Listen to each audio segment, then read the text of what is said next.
Hello everyone and welcome back to my channel. It's Fatmata here from Traditionally Inspired Meaningful Art. And today I'm here with a Friday Sews video where we meet once a week to catch up on all things related to sewing and a little bit about life. So thanks to Jen from Today in Jen's Sewing Room for kicking off this hashtag and giving us a reason to get together on a weekly basis. I've been off of Friday Sews for a little while, but I really felt like that's just the type of video that I need right now, just to catch you up on all the things that have been going on in the sewing space. I am currently wearing my Mother's Day dress, and this is the dress that I made to kind of coordinate with the rest of my little family, and I finally got my dress. Short and sweet. The top bodice section, I borrowed many of the elements from S9702. It was a dress pattern that I was eager to revisit, so I'm very glad that I got to do that. It is not to a T because I wasn't able to add the cuff. I didn't have enough fabric, and I also didn't have enough for the collar, so I improvised and did my own thing with those sections. And for the skirt portion of this dress, I used, and hacked, I should say, S8834. So I used the basic shape of this skirt pattern from view A. And I added a button front placket to align with the button front placket of the B6702. It does have pockets. I went as far as to make pockets for this, and as you can see, I've then closed the pockets, but rest assured it is only closed with a basting stitch, so if I ever needed a pocket in an emergency, I could rip it open, but it was gaping, so I went ahead and closed it after trying it on. So that is what I'm wearing. I love this print. It's bold, it's beautiful, it's everything. I'm really happy that I got a dress out of it. All right, so after making this dress, actually, it was about a week and a half or so that I wasn't able to sew a thing. Things are busy as school is wrapping up, other things, home life, etc., etc. So I haven't been able to sew. But when I finally got a chance to sew last weekend, I went ahead and said, you know what, Fatmata, you've had this pattern, Simplicity 9702. I've had this cut out for some time. I had done a big cutting day, or it was mostly ironing, but this was one of the things that I was actually able to cut out in that sewing day. And it's been sitting in pieces for possibly over a month, possibly at this point, over a month. And I really just wanted to dig into it. So I went ahead and I neglected all other responsibility for the weekend, neglected everything, and I sewed myself the dress. It is made out of this gorgeous rayon fabric that I had picked up in the dead stock section at G Street Fabrics. It has this gorgeous sort of orange background and these beautiful white and green leaves all over it. So it's a really beautiful fabric, super drapey, lightweight, breathable, all the things. I've heard so much about this dress recently. You know, we've had lots of either sew-alongs or reviews of the dress, so that's been really nice to see. And I'll link a couple of those down below if you want more in-depth reviews as well, because I think the ones that have been done are phenomenal. One of the things that Julie over at the Curated Curvy had mentioned was the neckline. So I had also seen that in a couple of other reviews too, that it's real deep, real deep. For like no reason. Like, what barbecue? Why? Anyways, because I knew that, I went ahead, I gave mine a little bit of a crossover. I don't even know if you're going to be able to see that, but instead of it just meeting at the point, I sort of crossed it over so it had a bit more coverage. I mean, it's like a smidge more coverage, but it's more than what was there, okay? And for the most part, I made it to the pattern. I went ahead and I sewed view C that the model is wearing for the dress, and I sort of elongated view B's sleeves. Okay, so that's what I did. I elongated the sleeves of view B to get the sleeve that I have here. It is a very fabric hungry dress. And I'll be honest with you guys. I went through the whole making process. Everything in this is completely French seamed. The whole thing. Ruffles and tiers and all. It's entirely French seamed. And I felt so good about me taking my time, being slow and intentional with this make, that I give myself like 10 points, gold star, all the things, because I am really proud of the finish of this. And we're going to turn it inside out. You know we will. But when I finally tried it on at the very end, I was so underwhelmed. And also, I think I cut something wrong. And I think this happened because I did a snip and rip when I was cutting out the gathered tier section. And I tried to measure with the pattern piece on the fabric. And then I would snip it where it was supposed to go. And then, you know, how they do it, like at some fabric stores where they just rip through the fabric. Now, before you tell me in the comments, I know that can sort of turn, you know, the grains wonky and it can be a mess. I know, and it frays like nobody's business, all the things. I know. And yet still, when I saw a pattern piece that said cut 3 on the fold, and I was looking at this rayon shifty fabric, and I was like, there's no way. And the length of fabric that I had, I figured, so I went ahead and measured it. I was like, well, this length of fabric actually, if I just snipped and ripped along the length of it, that would actually just allow me to have one long pattern piece that I then don't have to seam together at those various seam lines, and I could just do that. So that's what I chose to do. I'm not recommending it to anyone else. I'm just telling you what I did. But in that, I remember when I was trying to cut out the second tier, I did the snip and rip. And as I started ripping, where I had snipped, whatever was happening with the grain lines, it like, I thought I was going to be getting a tier this wide, and then I ended up with a tier this wide. So I tried to account for that, but in cutting out this, it was hard. It was hard. So I knew at some point, I was like, the dress might be off by a little bit, but I tried to compensate for that being a bit short in another tier, and I just don't know that it worked. It didn't work. I finally tried on this dress after all of the French seams, after doing this gorgeous rick-rack detail, which I hope you can appreciate. Okay, and I did that mostly so that I could sew down the facing, but like, let's make it aesthetic, you know, let's make it cute while we're at it. So I went ahead and sewed down the facing and then added this rickrack trim on top all the way throughout, even in the back. And because it matches so well with the orange in the print, it's not something that stands out overtly, like it's not glaring that it's there, but it's just subtle enough and interesting enough with the zigzag pattern in it that like it's fun, it's quirky. I love it. I love those details, and I love going into my stash and utilizing what I have. And I don't know when else I was going to use this bright orange rickrack. So better used here than in my stash. Anyway, I try on the dress and it is like mid shin level. I guess for other, like a true midi length. And I wanted a maxi dress. That's what I wanted. So unfortunately, the length that it is, I would not feel comfortable walking out with that length of dress on for me. So I do have a pair of very electrifying, like this rick color orange, like pants.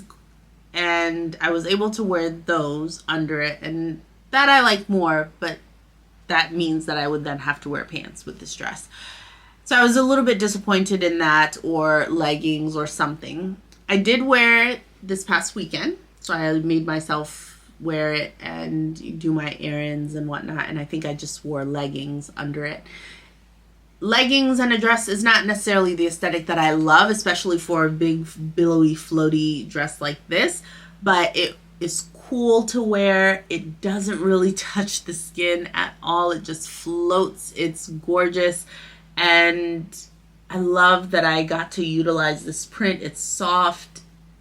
I just wish I got the length right, you know. And I don't know, now I feel like I have to go back and review other people's videos who did see the longer version and see, was I that off in my cutting, or is this dress actually intended to not be quite a maxi length? I think in the photo, I know she's wearing some sort of like a slight heel, but that looks pretty long to me, and that's what I wanted, and that's not quite what I got.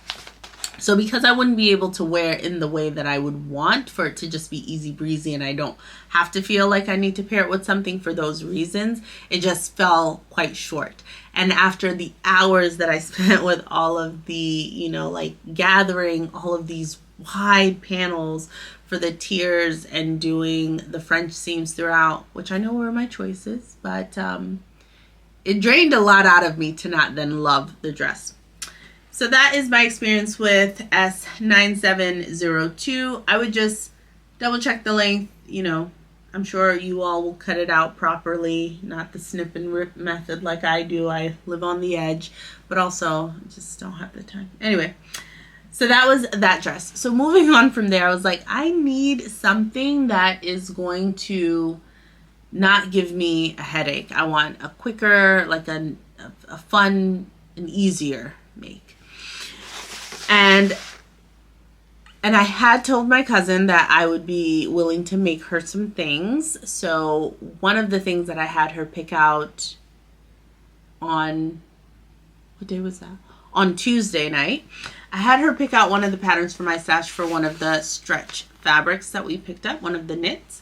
And she picked out Butterick 6621. I already had this in my stash. I like this like twist front view here, and I had intentions of, you know, borrowing this neckline and doing this twist front with the long sleeves and lengthening it, hacking it to perfection, of course. And she actually wanted view B. So this view right here that has the tie in the front, and I was just going to lengthen it for her to make it a full length maxi dress.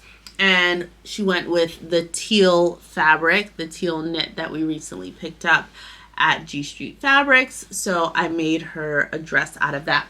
This was actually a pattern that I cut the pattern because I haven't used this yet. So I cut the tissue for it. I cut the fabric and I sewed it up in a night after work. Now I wasn't on kids duty, so I like didn't do anything else but sew it. But the fact that I was able to, from cutting out the pattern, you know, taking the measurements, cutting out the pattern and sewing up the garment down to the final hems, I was like, oh, that feels pretty good. So now that I actually have the pattern pieces, you know, available and different things like that, while I was cutting, I went ahead and just cut the front pattern piece for view A as well, the twist front that I know I would like, just so I have it on hand and it makes it easier for myself in the future. I really like this pattern. I'm excited to revisit it. I tried on the view B version that I made for her and I was like, oh, I kind of like this. I would say that I am going to move the ties up by maybe 1.5 inches, or possibly even 2 inches might be too much. Maybe 1.5 inches for any of the future makes. I think where it sits is low on myself and on my cousin as well. So I want it to be up a little bit higher so that it ties at our natural waists and doesn't sit so low. Yeah, but I really like this pattern. So B6621, and I remember when I first purchased it, I went onto Instagram and I actually saw a lot of really great versions of it there as well, which gave me the green light to actually purchase it. So I'm glad that all the things checked out and lengthening it was not a problem at all. And she is now showing me pictures. She's like, oh, I like this kind of skirt. What do you think? You know, and she showed me a bias cut black, like midi length skirt. And I have been wanting to revisit bias cut skirts anyway. So I guess she might help me get there a little bit faster. But if we find a pattern that we like and it works out, then at least I would have been able to test it out, and I can also make one for myself since it's a garment that I've wanted to make for a while. So that's going to be helpful. I recently went to the thrift store and I picked up some sewing books. So I wanted to show you what I got in. This is from Sandra Betsina.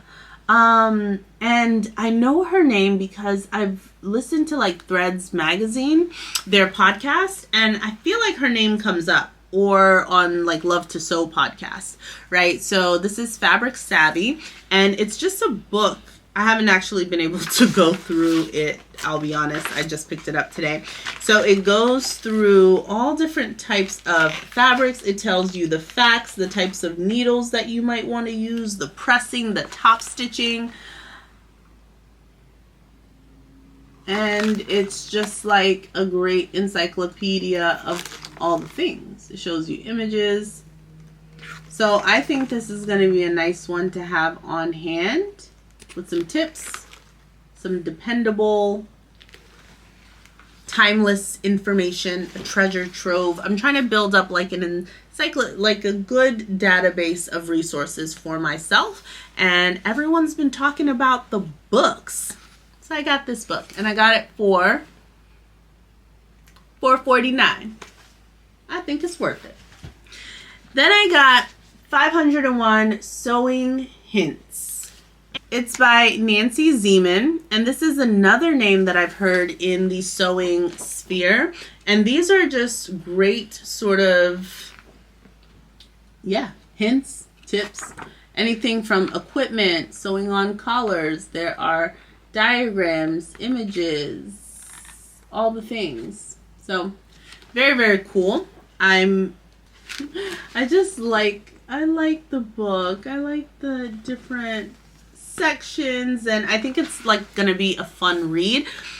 I don't know when I actually sit and read sewing books, I'll be honest. And often when I'm curious about something, my first instinct, because I often have my laptop out, I'm watching different videos or listening to something, I might just go and search for it on that platform. So I will encourage myself, remind myself to like slow down enough where I actually utilize these resources that I'm bringing in. And I would love to make that a habit. Or in the moments where I can't sew, possibly just like flicking through some of the pages of these books, like before bed. That could be a thing that I do. I don't know.